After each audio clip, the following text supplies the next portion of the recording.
the Senate proceed to a period of morning business for an hour, equally divided between the two leaders or the designees, with senators permitted to speak for up to 10 minutes each, with the exception of Senator Inhofe, who is to be recognized for up to 30 minutes. Following the period of morning business, the Senate proceed to executive session to consider the power nomination under the previous order. Is there objection? Without objection, so ordered. Mr. President, what this means is that we'll vote around on the Paul Amendment, give or take a half hour, around 11 o'clock or shortly thereafter, whatever time the order allows. And then we'd recess till 1 p.m. That we'd have the debate on Jones from 1 to 2, cloture vote at 2. If cloture is invoked, we would vote on confirmation. So we could have 2 votes at 2 p.m., hopefully. Morning business from 2:45 to 3:45. Power nomination, that's the UN ambassador, from 3:45 to 5:45. Vote on confirmation around 5:45. Mr. President. The Senator from New Jersey. Mr. President, I yield to the distinguished ranking member of the Senate Foreign Relations Committee, Senator Corker. Mr. President. Senator from Tennessee is recognized. And I thank the chairman of our Foreign Relations Committee, and I'll still be brief. I know some time may be extended here, but let me start by saying I understand how citizens across our country are frustrated. Our country's gone through tremendous financial distress. We have economic issues that are impacting people of all walks of life, and I know as they look at what's happening around the world, there's a frustration, generally speaking, with issues relative to foreign aid, and I understand that. I also understand, Mr. President, that we are a nation of laws, and that we have had an event in Egypt which is going to cause us to have to deal with that, and I think we can deal with that in due time and live up to the laws of this nation. Mr. President, I also understand, though, that we are the greatest nation on the face of the earth. And one of the reasons we are the greatest nation is because of the values that we extend around the world and the fact that we have been a voice of calm. We've been a country that has tried to continue to engender peace. I know the senator from Kentucky and I share a Fort Campbell, a place where some of our most outstanding fighting men and women are based. And I know that the senator understands that much of what we do with foreign aid is to try to keep those men and women off the battlefield and in training. We do that to try to keep peace and to keep those men and women who protect our country from having to go to war. The distinguished senator from New Jersey just talked about the importance of Egypt.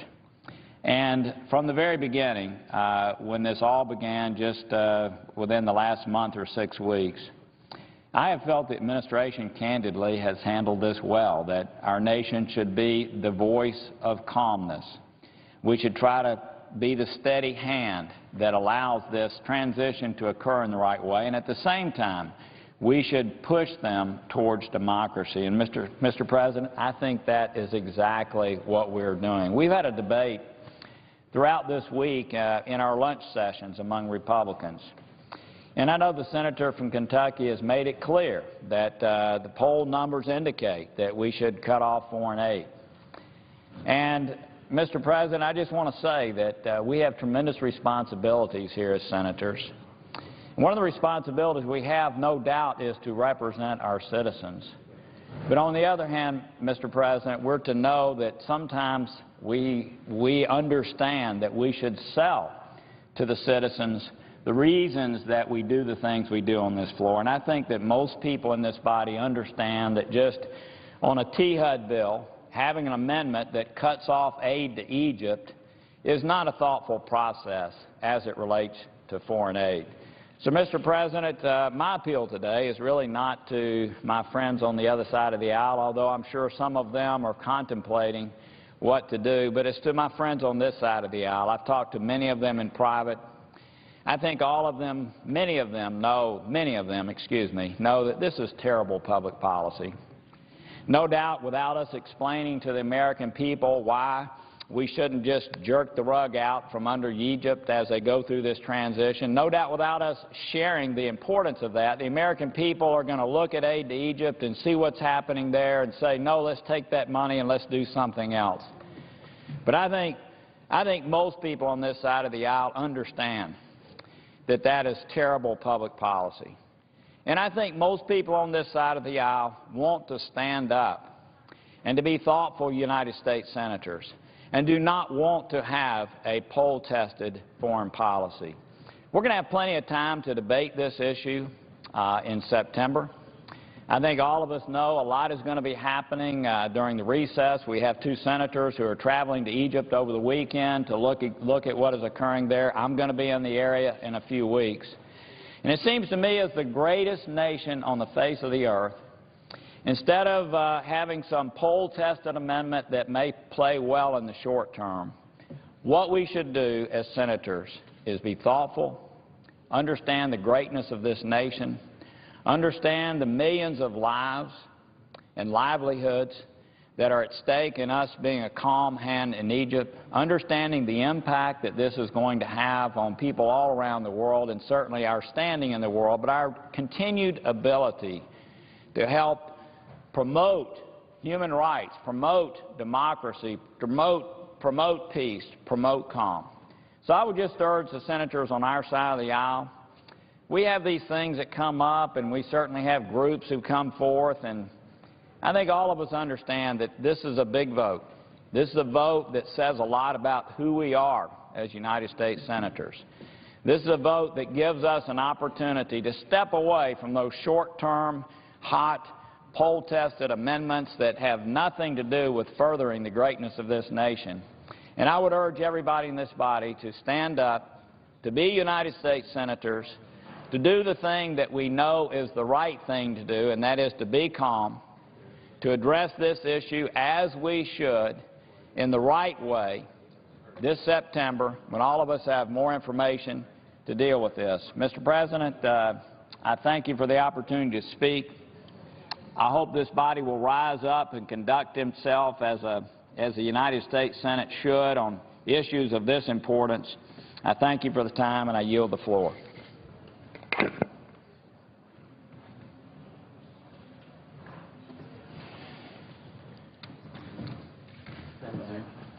Same as you.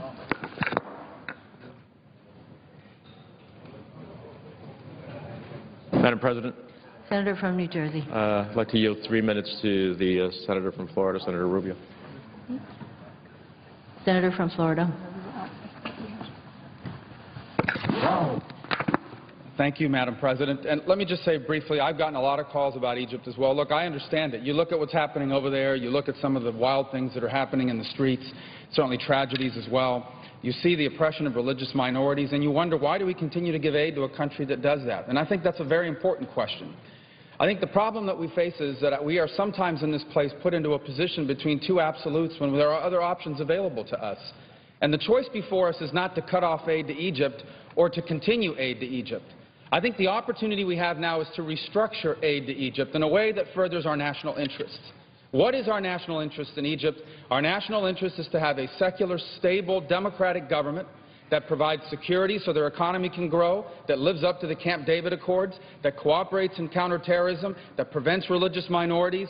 And our foreign aid should be restructured, not simply canceled, but restructured so that it fits and fills that aim that we have for that country and for our national security interests in that country. That means we should restructure our foreign aid, not simply eliminate it, but go back to the Egyptians and say, if you want to continue to get foreign aid from the United States, you're going to have to show measurable gains on these 4 things. You're going to have to show us how you're protecting religious minorities. You're going to have to show us how you're advancing towards democracy and stability. You're going to have to show us how you're doing these things. On the other hand, and that needs to be measured, if they stop doing it, the aid stops coming. And the other thing I would say about restructuring the aid is that the aid should be geared towards what they need. They probably don't need that many more F-16s. What they need is more capacity building for internal security. What they need is more capacity building to live up to the Camp David Accords. That's what they need, and our aid should be aimed towards that. But I also think it's a mistake to just say we're eliminating aid completely. Because if you eliminate aid completely, you lose leverage. They're still going to buy weapons.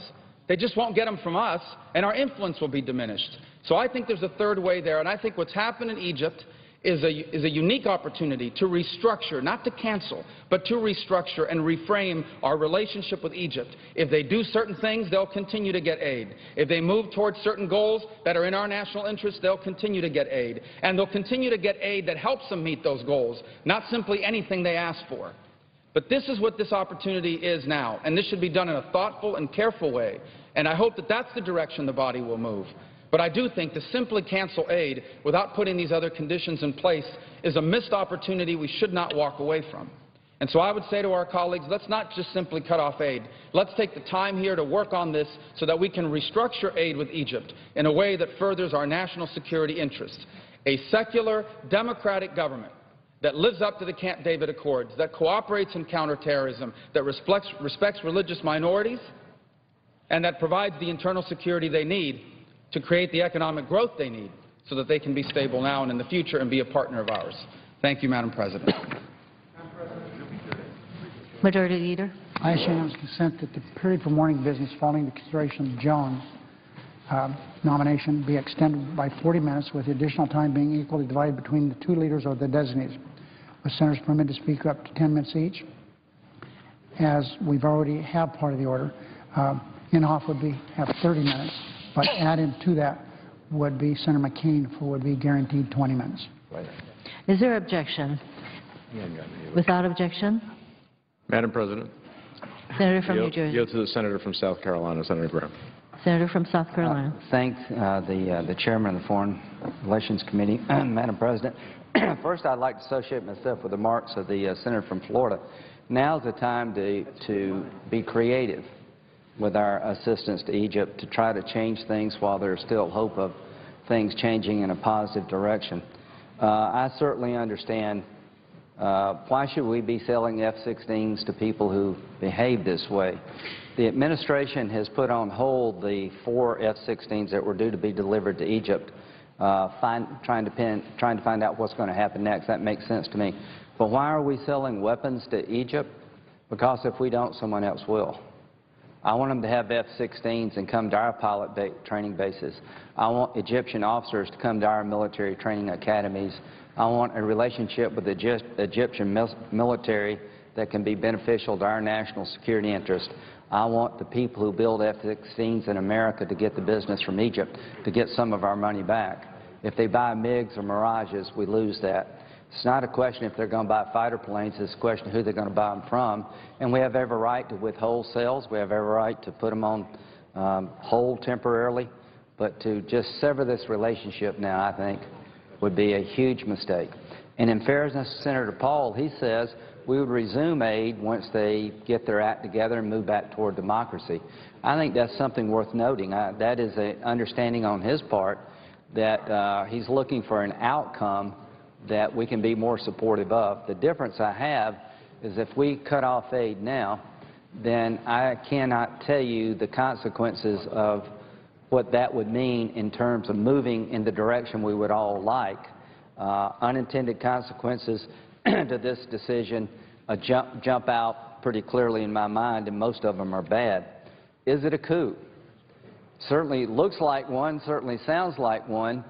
But at the end of the day, if we are moving toward democracy and the military steps back and democratically elected leaders take over, I think that's the goal for all of us. I wish we didn't live in a world like we do. I wish things were easier. I wish that the Arab Spring had been more successful. But the one thing I can tell you is that what happens in Egypt really does matter to us. If the largest country in the Arab world, the heart of the Arab world, Egypt, becomes a failed state, I promise you it will affect our national security interests for decades to come. It would be a nightmare for Israel, and it would take the whole region down a path that it would be, at best, chaotic. Can we prevent a failed state in Egypt? I think we can. I don't know for sure what's going to happen. But I do know this, if America doesn't try, if we don't stay engaged and shape history rather than observe it, we will pay a heavy price as a nation. So part of this amendment takes money that would be going to the Egyptian military and puts it on projects in the United States. I think one's a bridge in Kentucky. And I have no doubt that there's needs for bridges in Kentucky and South Carolina. I'd love to get my port deepened. But to the people of Kentucky and the people of South Carolina, if we stop the 1% of our budget, is $50 billion. That's no small sum. But if you canceled it all out and just left $3 billion for Israel, seems everybody likes that idea. If you just had $3 billion you spent on affecting the world, is that really smart? How much of the debt would be retired if you canceled all foreign aid and brought it back into the United States? Not a whole lot, but here's what I believe would happen. If America withdrew our foreign assistance, a lot of bad things would happen to us. Having a say, having influence in a world that's increasingly dangerous seems to me to be a good idea. And I'm tired of having to resort to the military as the only solution to affect things. The people in Egypt, the government particularly, wants a relationship with us. They have to earn it, as Senator Rubio said. But really, to cut off our relationship with Egypt at this critical time, I think would be extremely ill-advised, and the consequences to the people of Kentucky and South Carolina and every other state in the Union would be significant. So, to my colleagues, when you cast your vote today about pausing, not terminating aid, trying to reconstruct aid, I don't know how that fits in a 30-second soundbite.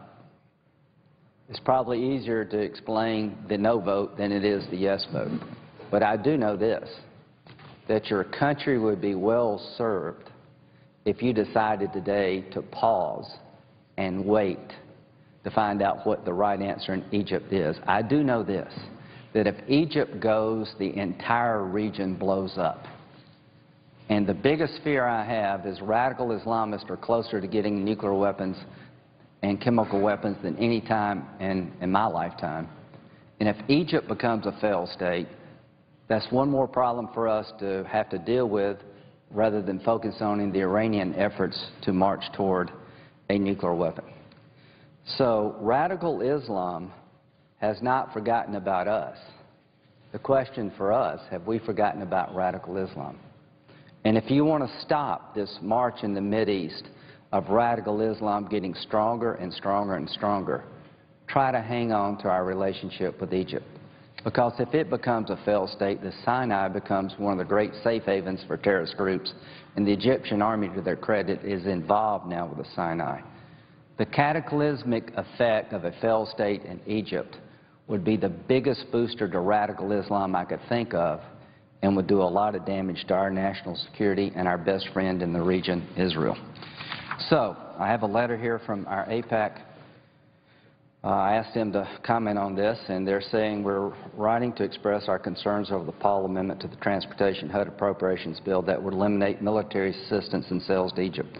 We do not support cutting off all assistance to Egypt this time, as we believe it would increase the instability in Egypt and undermine important U.S. interests and negatively impact our Israeli ally. As you know, Egypt is the largest Arab state in the Middle East and has played a vital role in advancing key U.S. interests in that region. Citing just two examples, the government of Egypt has maintained the peace with Israel and has taken important steps to address the instability in the Sinai. Events in Egypt are rapidly evolving, and we believe that for now the United States could avoid taking any precipitous actions against Egypt, such as cutting off all assistance. We look forward to continuing to work with you on these critical issues addressed to Senator Menendez and Corker. One final thought. Maybe one day I'll be with Senator Paul saying we have to sever our ties with the Egyptian military and the Egyptian people. Maybe one day I'll come here and co-sponsor your amendment, or maybe come up with one of my own.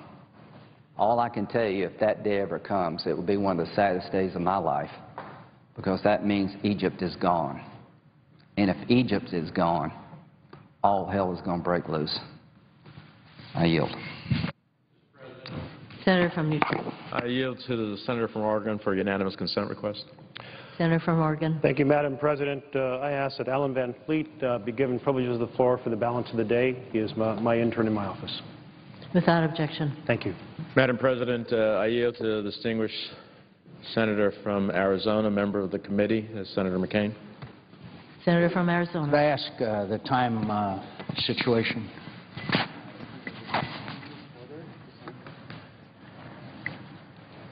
Under the previous order, the senator from Arizona has unlimited time. Does the senator from Kentucky wish to respond? Go ahead. Madam President, I think it's important in the context of this amendment on the Transportation, Housing, and Urban Development Bill that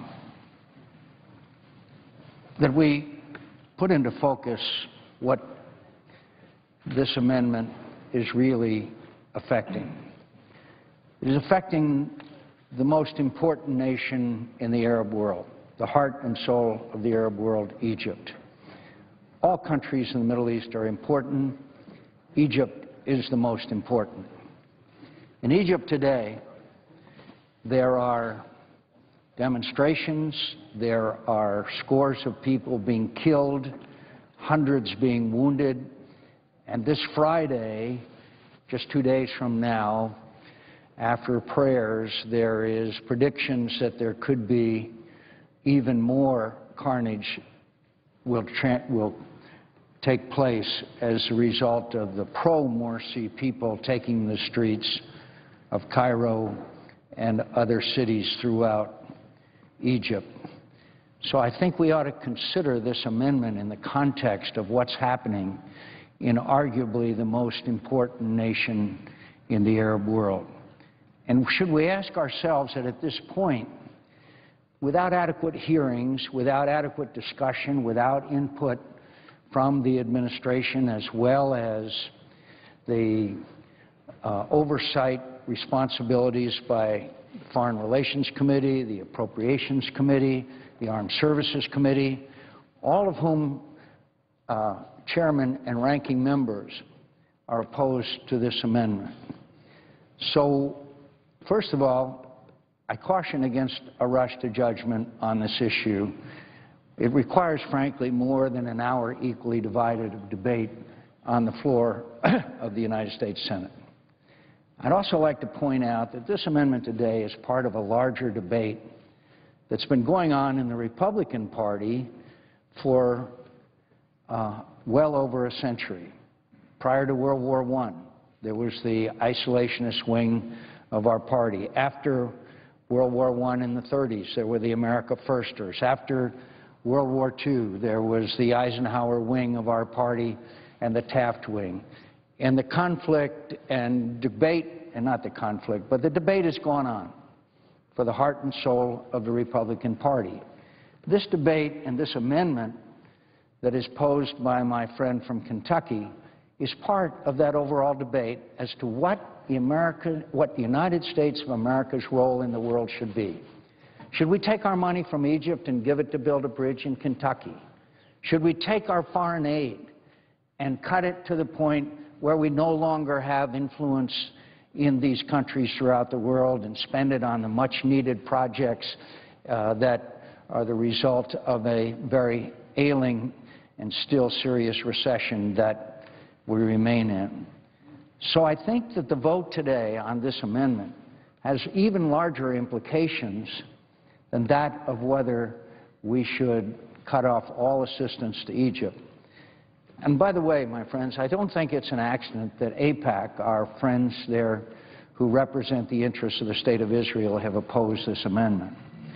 Because if there's further upheaval in the Sinai, and if there's a collapse of the rule of law in Egypt, I don't think there's any doubt that the threat to Israel is dramatically increased. I've made it clear, and so has my friend from South Carolina, that it was a coup. It was a coup, and our law calls for that. But that is an implementation of a law that needs to be done in a way that is consultation with the Foreign Relations Committee, the Appropriations Committee, in fact, all members of the United States Senate.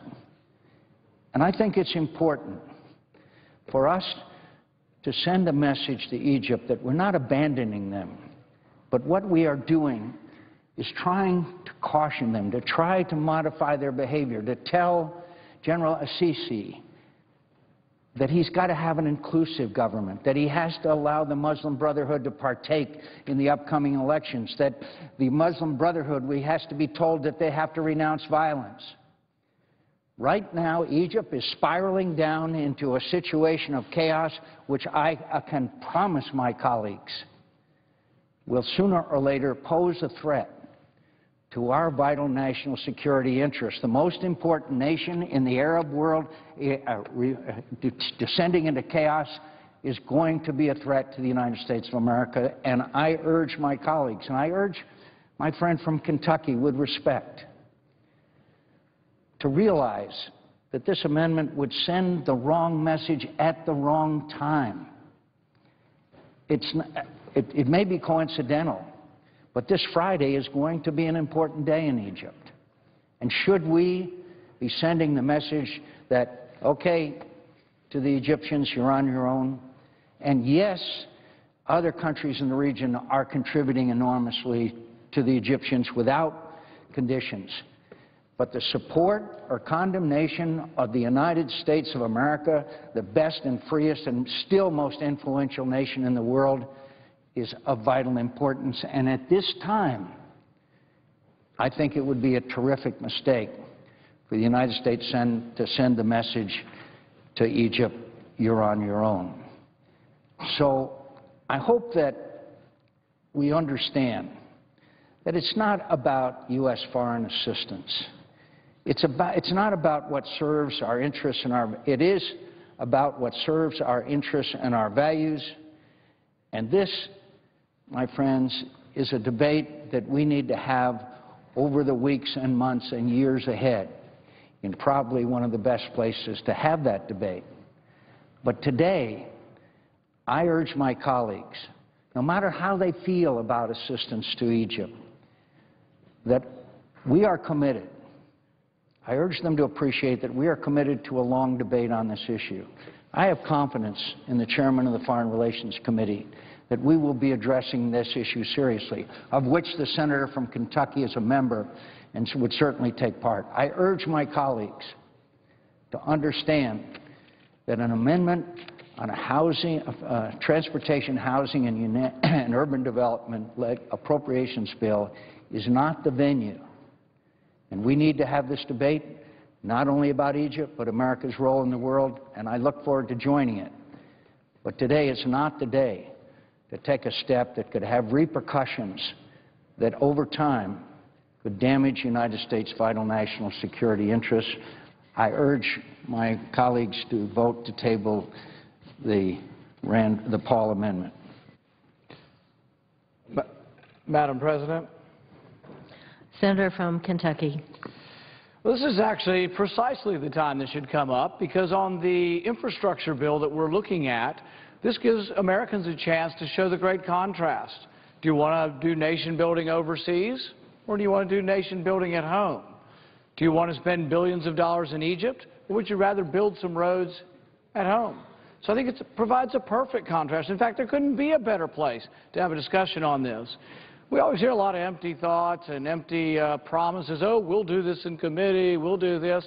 They don't want this debate. I've been fighting tooth and nail to get immense members of my own party to get this debate, to bring it to the floor, to bring it to the American people. But let's be very clear about what the amendment does. It halts military aid until you have an election. It's just obeying the law. So let's be very clear. Maybe we should do a summary of what their arguments are. This is a summary of their argument.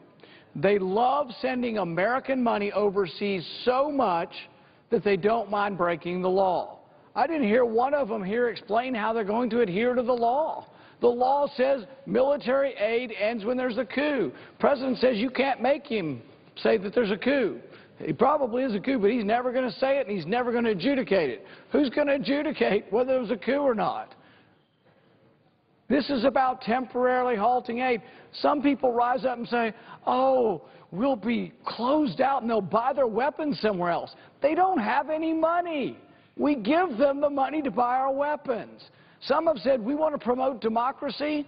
Well, there's an exemption in this. You can spend as much money as you want on democracy Senator, yield for a promoting. question. Not now. So the thing is we have to understand what this is about. We have to understand that this is about a temporary halting of buying weapons. And people say, well, if we don't give them planes, if we don't pay them to buy our planes, they'll think we don't like them and they'll go to war with Israel and everything will be so much worse. They have hundreds of F-16s. They have thousands of tanks. I'm precisely worried about them using them against Israel. When there's chaos and blood running in the street, when there's millions of people protesting, you think it's a good time to send more weapons? You think it's a good time to send more weapons when millions of people are in the street? What happens if these weapons are used against Israel? The canard of bringing the letter, it always happens. Someone brings a letter in. I've spoken to many people who love, respect, and have a great deal of admiration for Israel. I admire our relationship. To bring it up and say, oh, the people who are against this don't care about Israel is just a canard. I think that this precisely continuing to arm an unstable government in Egypt could well be to Israel's harm, and that's precisely why I bring this amendment forward. Also, it needs to be clear for the record that everyone who's come forward to gather to send more of your money overseas, to send good money after bad, every one of them was for sending it to the Muslim Brotherhood. You hear them talking about Islamic jihadists and how they're worried about all this. No, they're not. They were for funding the Islamic jihadists. They were for funding the Muslim Brotherhood just months ago. I've had this vote before. I voted to cut off the aid to the Muslim Brotherhood also. I produced an amendment. They all voted against it then because we're going to do this in a more rational, reasonable pace someday, somewhere, in some fictitious committee. No, we're not. They want the money to continue. It doesn't go to the Egyptian people. It doesn't buy goodwill. It buys ill will. Do you know that what the money is spent on? Tanks. Tanks roll over people in protests. I have no love lost for the Muslim Brotherhood, but they've disappeared them. We're going to be giving money to the military that's disappearing people. No one's heard from the President Morsi. Most people think he was actually elected in a fair election. I don't agree with radical Islam. I don't think he would be a good president for any country. I wouldn't give him any money. But we're going to give money to people who make people disappear? You know, does anybody remember the Soviet Union? These same people stand up and say how bad it is that, you know, the Soviet Union made someone disappear. I'm absolutely with them. I support that. It's terrible. That's what the military in Egypt is doing, making people disappear. Most of the members of the government haven't been seen in days, maybe weeks. We have no idea where they are. And once again, let me be clear, I have no sympathy for them.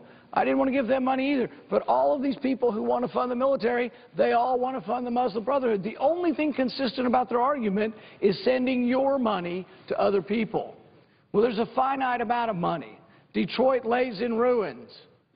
Chicago's full of violence. There are bridges everywhere, and don't let them paint this that I have some special thing in Kentucky. There is no earmarks. There's no special money going to Kentucky. This is going into the transportation bill for the whole country. There's actually nothing in here special for Chicago or Detroit. But I pointed out that we have problems at home. I think we should do some nation building here at home. Now, the other side will falsely say, oh, you want isolationism or you want to disengage from the world? Hogwash. I want to be involved. I'm for being involved with Egypt. I'm for trade. I'm for international and global interaction and diplomacy and all of those things. But do you think you're gaining and making the world a better place by sending a few more F-16s and tanks and tear gas to Egypt? You think that's somehow making the world a safer place? No, it's absolutely. You know, if I thought the foreign aid were going to do something good, I might be for it.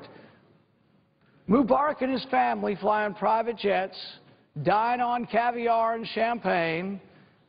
Your money's more likely to buy a chateau in Paris for the Mubarak family than it is to buy bread for the people of Egypt. And they say, oh, well, the Egyptian people won't like us anymore if we don't give them money. 70% of the Egyptian people have said they don't want our money. It doesn't go to them. The people, by the millions, are rioting in Cairo. By the hundreds of thousands in Tahrir Square, they're not rioting for American aid. They're rioting for us to quit giving aid to the despots that rule them. Mubarak ruled for 30-some-odd years. He ruled by martial law. He made people disappear also. You know, what about human rights? What about dignity? What about trials?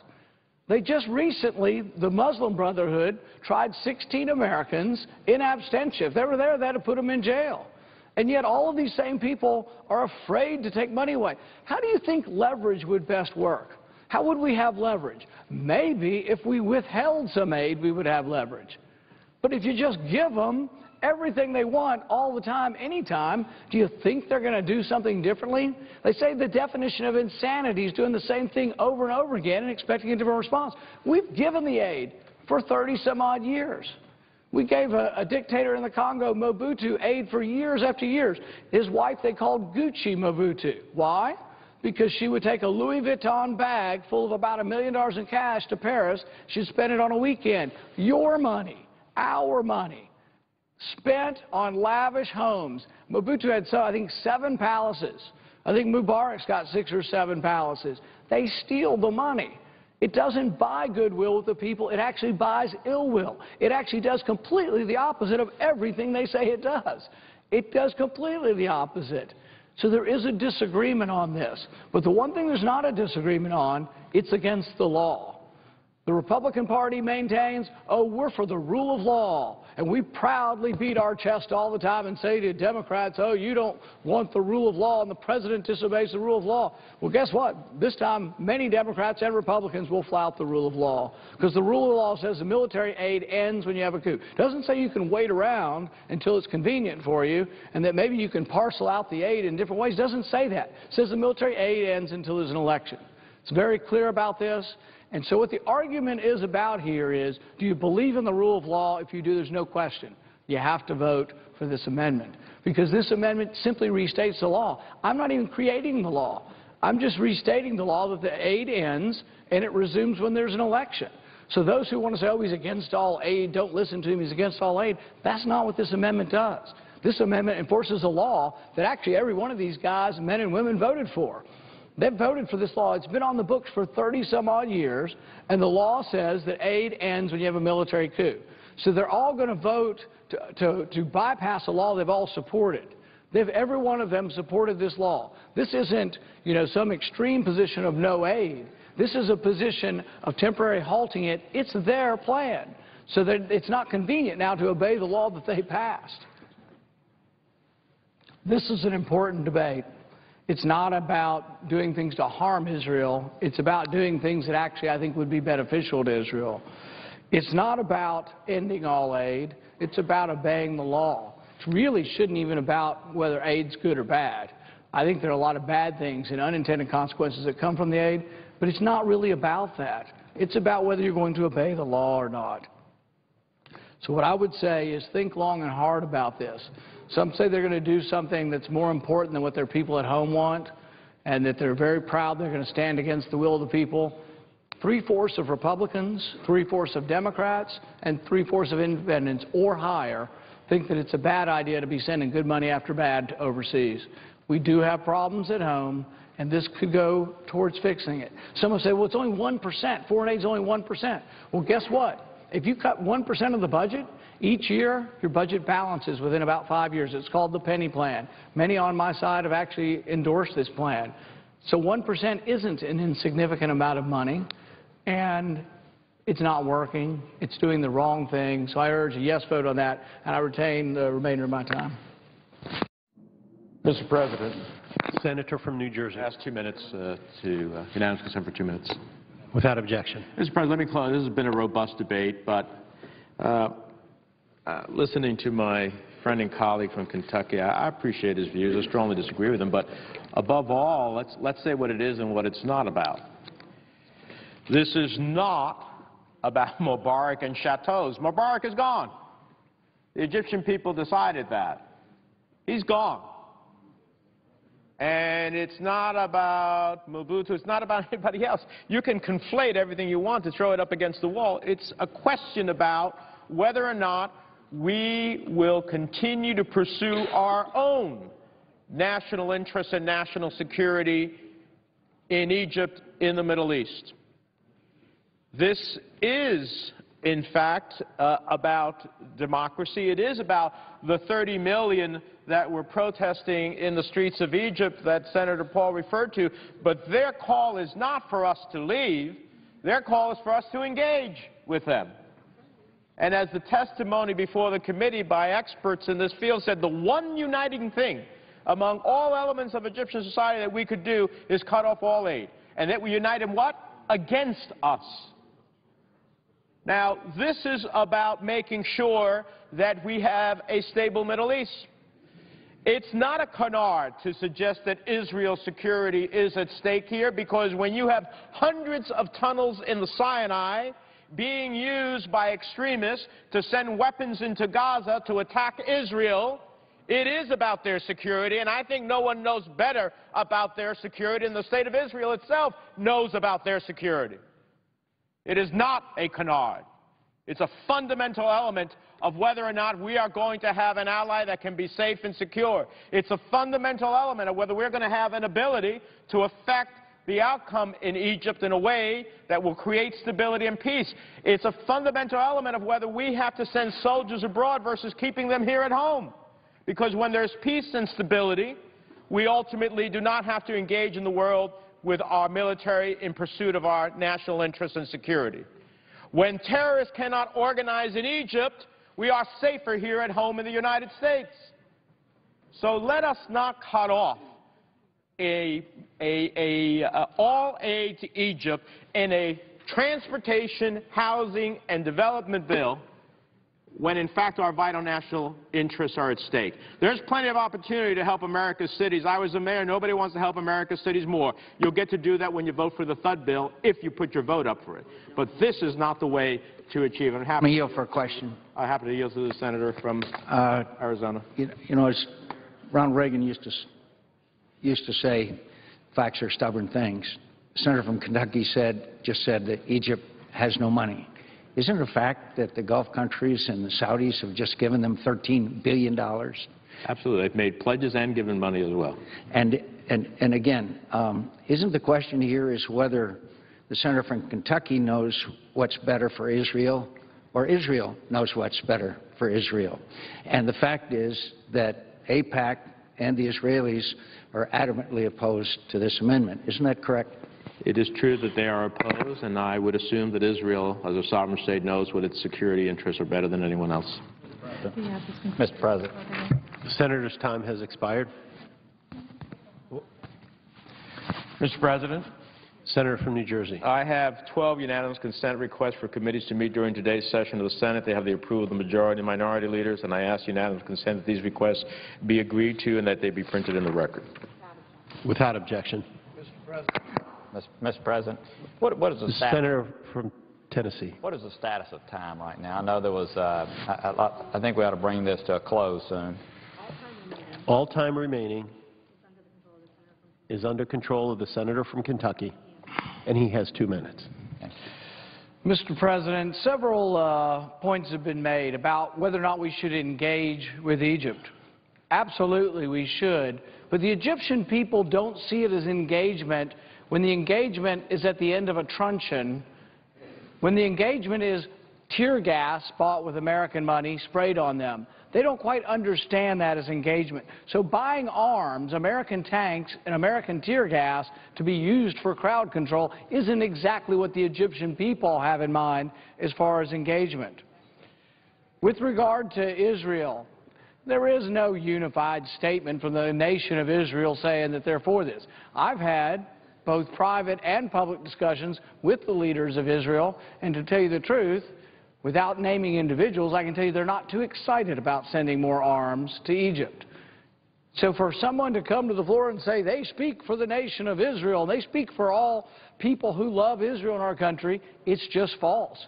There's probably 20 different groups in our country who support the nation of Israel and support them as our ally. I speak to them all the time. I visit with them daily and weekly in our office. So what I can tell you is, if you talk to the people, to the grassroots, and not to the so-called leadership, you'll find a much different story. Because I would promise you, and I would ask and seek to have AIPAC let me speak to their entire crowd, and we'll see whether the crowd likes, at an AIPAC meeting, whether they like sending more weapons to the Muslim Brotherhood or more weapons to Egypt. I think you'll find a resounding no.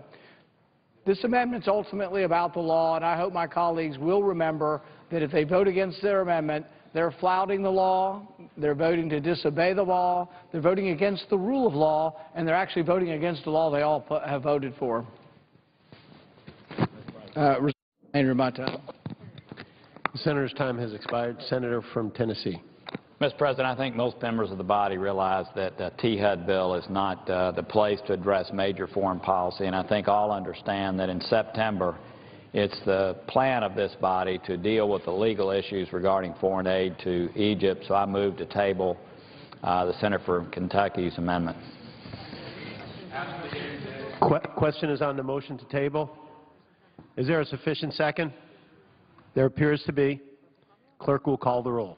Mr. Alexander, Ms. Ayotte, Ms. Baldwin, Mr. Barrasso, Mr. Baucus, Mr. Begich, Mr. Bennett, Mr. Blumenthal, Mr. Blunt, Mr. Bozeman, Mrs. Boxer, Mr. Brown, Mr. Burr, Ms. Cantwell, Mr. Cardin, Mr. Carper, Mr. Casey, Mr. Chambliss, Mr. Chiesa, Mr. Coates, Mr. Coburn, Mr. Cochran, Ms. Collins, Mr. Coons, Mr. Corker. Yes.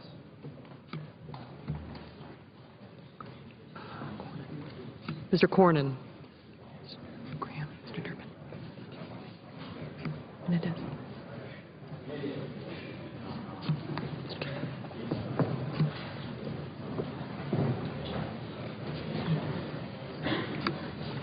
Mr. Crapo. Mr. Cruz. Mr. Donnelly.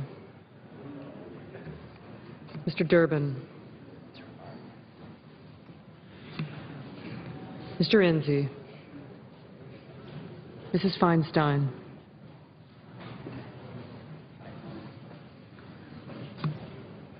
Mrs. Fisher. Mr. Flake. Mr. Franken. Mrs. Gillibrand. I got you. Mr. Graham. Mr. Grassley.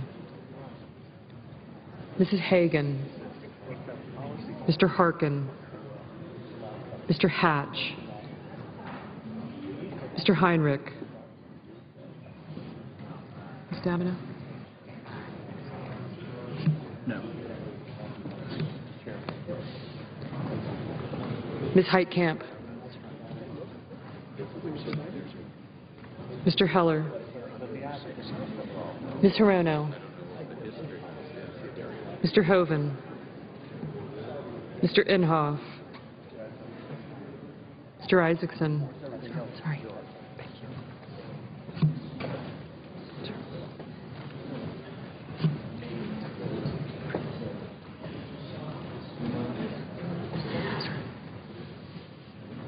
Mr. Johnson of Wisconsin. Mr. Johnson of South Dakota.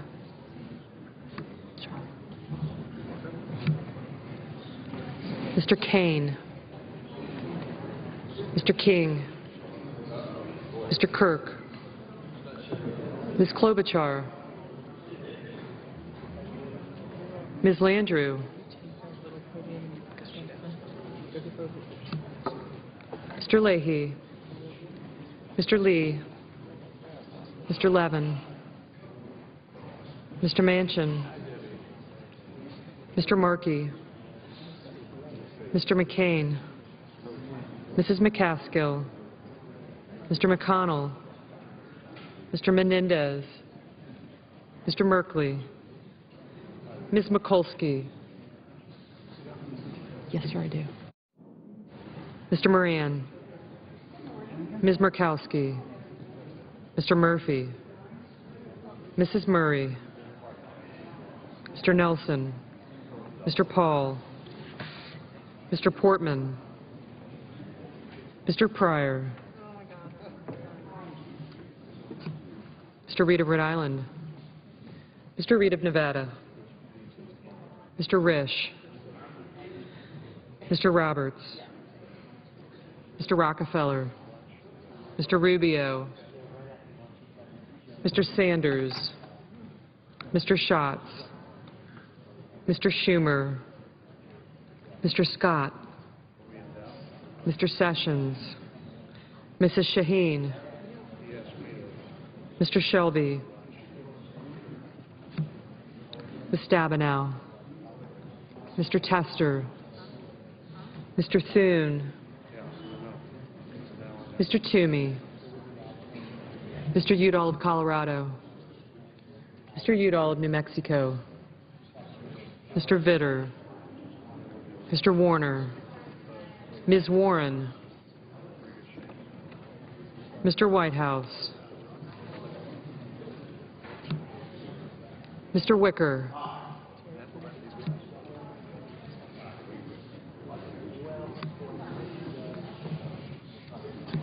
Mr. Wyden.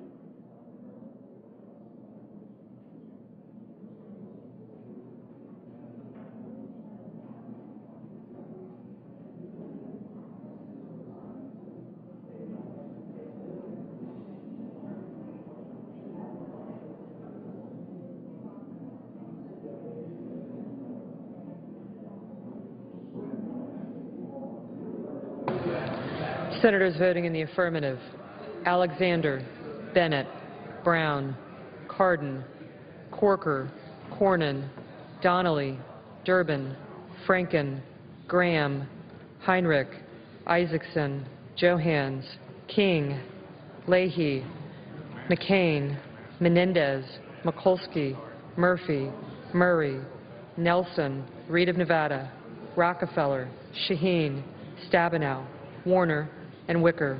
Mr. Paul voted in the negative. Ms. Collins. Ms. Collins. Aye. Ms. Klobuchar. Ms. Klobuchar. Aye. Ms. Hirono. Ms. Hirono. Aye. Ms. Warren. Ms. Warren. Aye. Mr. Reed. Mr. Reed of Rhode Island. Aye. Mr. Levin. Mr. Levin. Aye.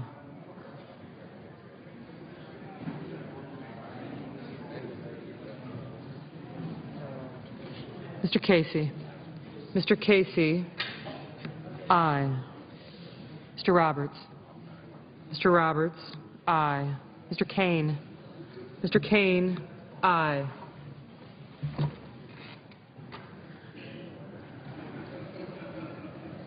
Mr. Lee. Mr. Lee. No.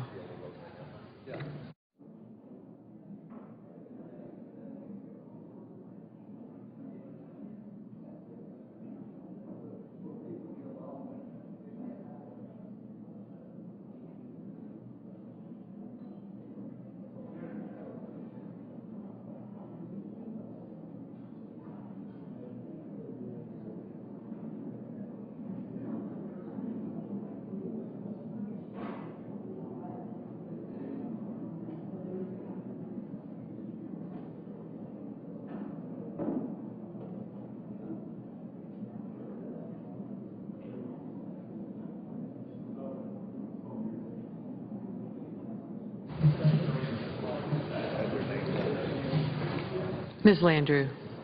Ms. Landrieu. Aye.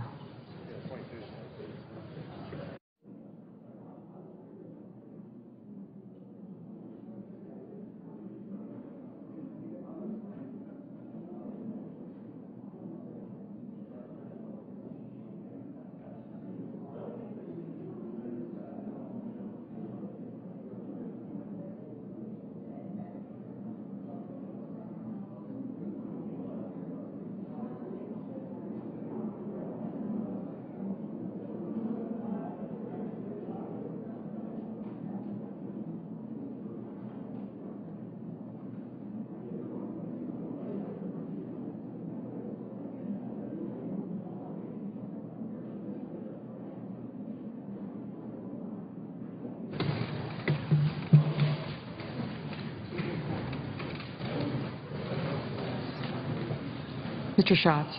Mr. Schatz. Aye. Mr. Vitter. Mr. Vitter. Aye. Mr. Tester. Mr. Tester. Aye.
Mr. Cochran. Mr. Cochran, aye. Mr. Blunt.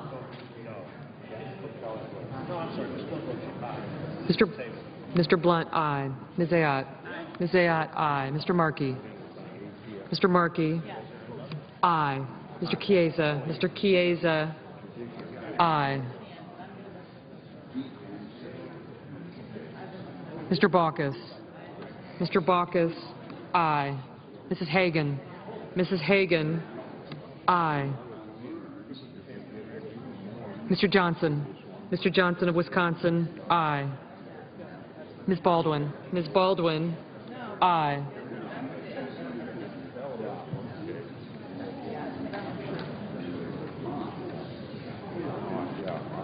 Mrs. Feinstein. Mrs. Feinstein, aye.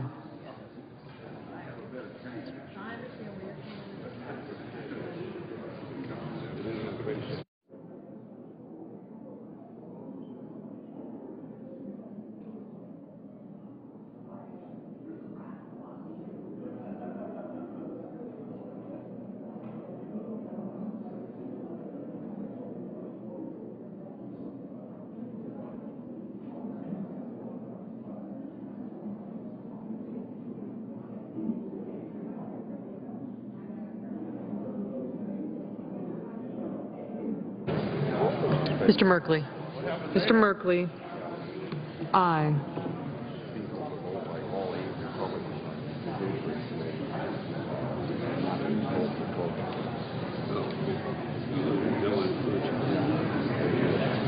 Let me check. Appreciate it.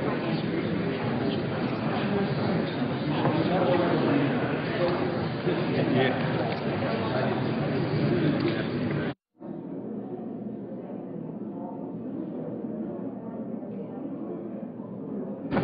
Mr. Pryor. Mr. Pryor, aye. Mr. Inhofe. Mr. Inhofe, aye.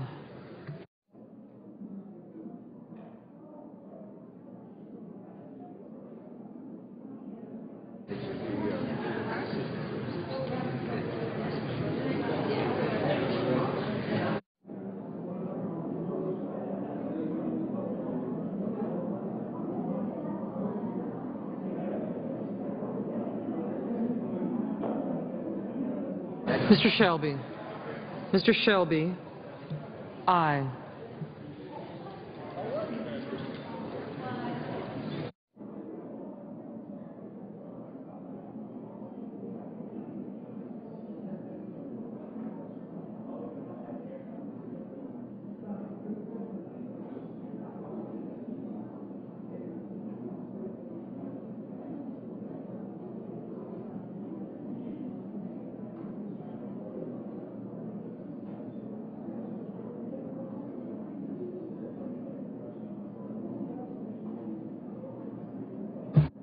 Mr. Begich, aye.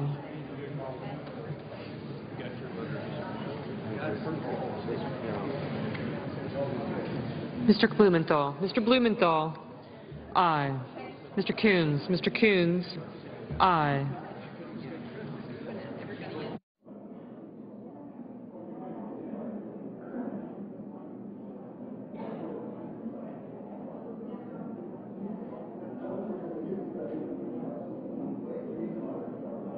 Mrs. McCaskill. Mrs. McCaskill, aye.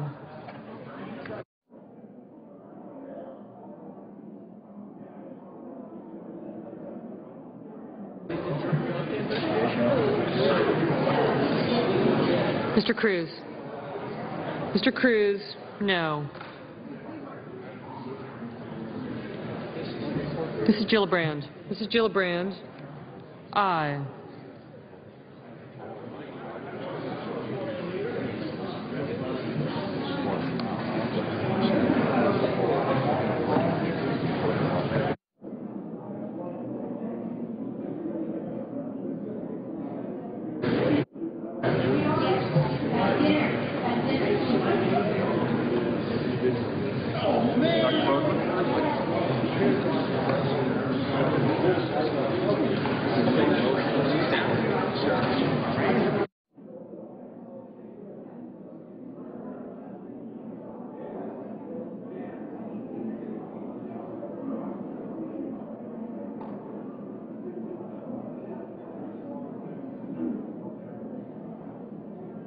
Mr. Whitehouse. Mr. Whitehouse, aye.